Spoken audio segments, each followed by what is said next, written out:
based on true experiences. Share your journey at OurSilentStories at hotmail.com. Healing begins with a voice.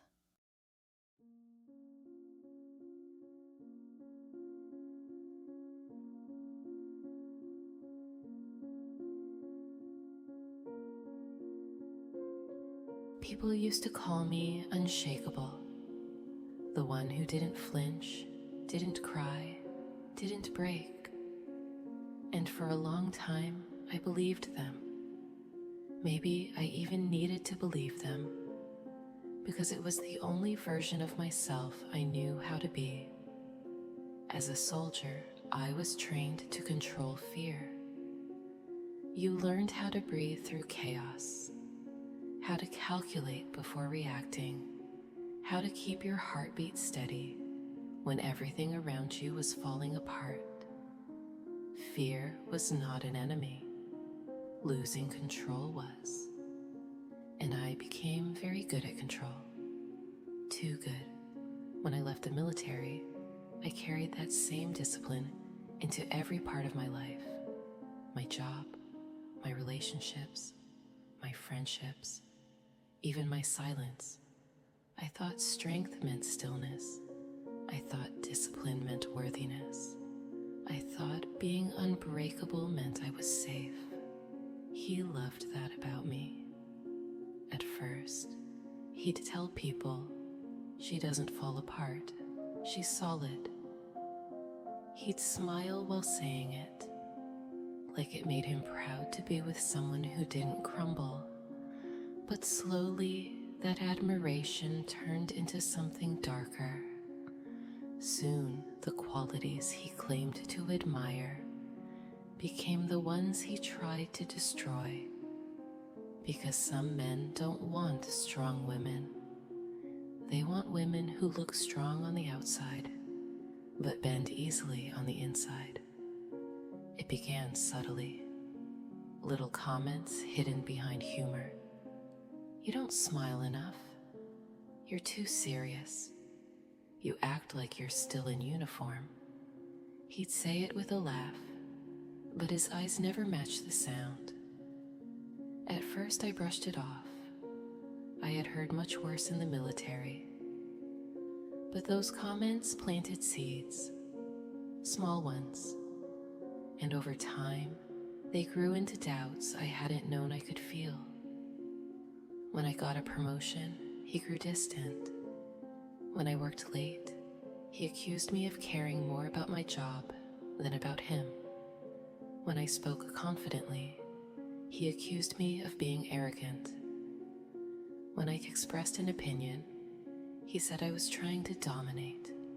Too proud, too cold, too rigid, too much.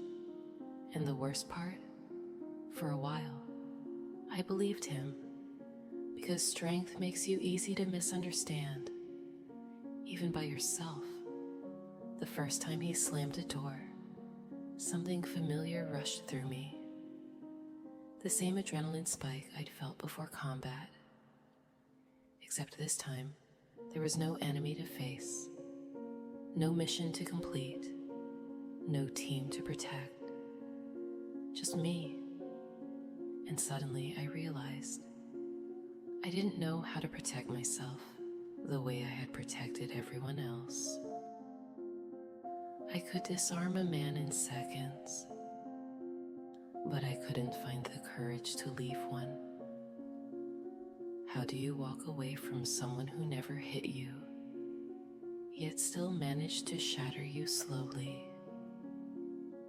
He didn't need to raise a hand. He just tightened his grip on my identity, piece by piece, until I barely recognized the woman staring back at me in the mirror. The nightmares were the turning point.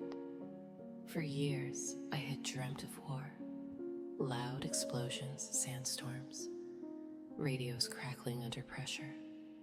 But one night, I woke up shaking, not from battle memories, but from his voice, his anger, his accusations, his disappointment.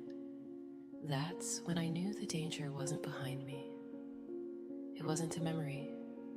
It was living right beside me. The next morning, I moved quietly. I packed a bag. Not the kind you prepare for a mission, but a small one, just big enough to hold essentials. A few clothes, my documents, my military tags, and fear. A fear I hadn't carried in a long, long time. I didn't take everything. I didn't need to. I just needed a way out. I drove without looking back. No dramatic exit. No confrontation.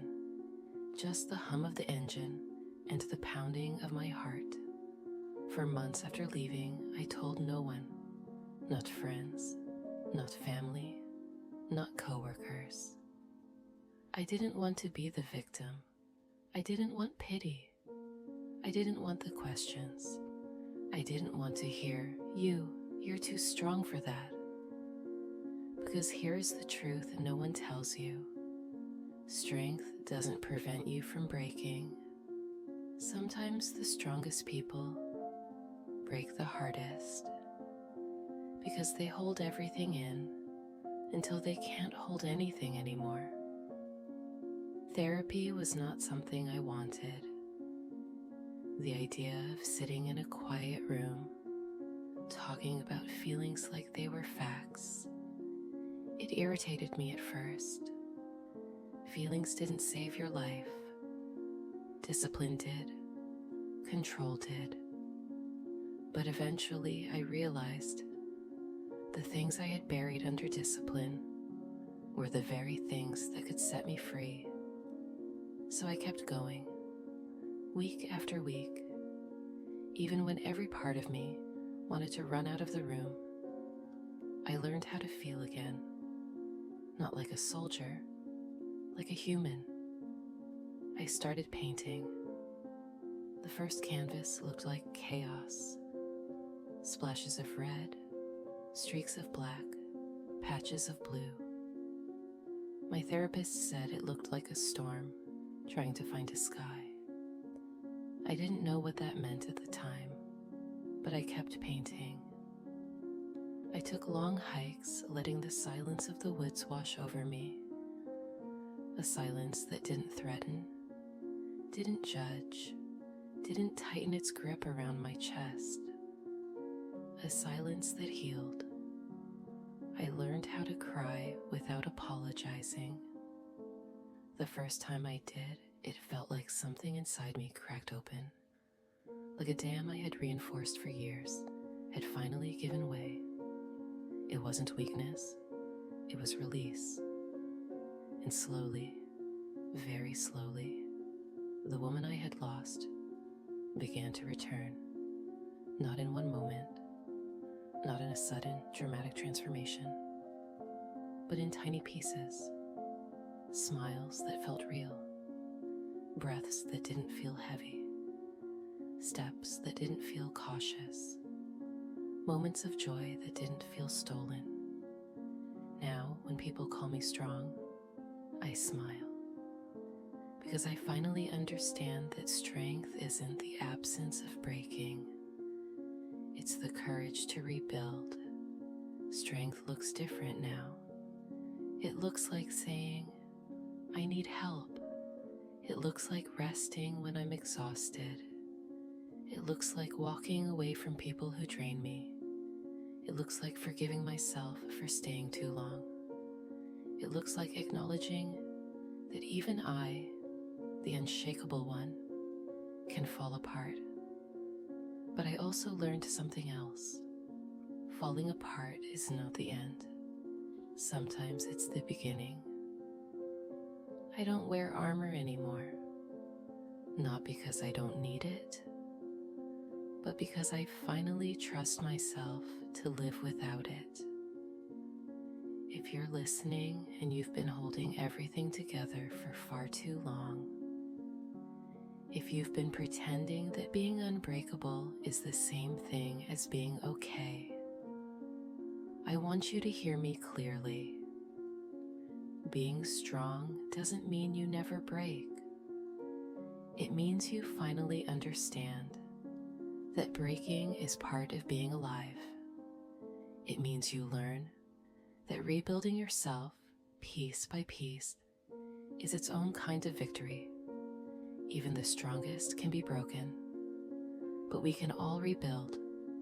And sometimes the woman who walks out of the wreckage is stronger, wiser, and freer than the one who walked in.